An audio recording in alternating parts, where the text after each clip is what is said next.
Alright, so here we are again for another question.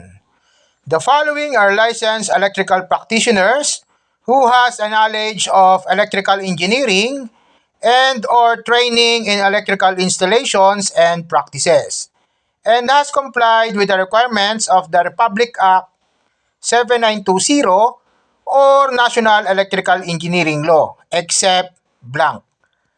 Our choices: A. Registered Master Electrician, B. Professional Electrical Engineer, C. Registered Electrical Engineer, or D.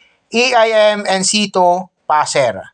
Alright, so if you know the answer, please comment down below your answer and I will reveal the correct answer after your comments. And to those who are still following, engaging, supporting, and watching my videos, thank you so much and God bless everyone!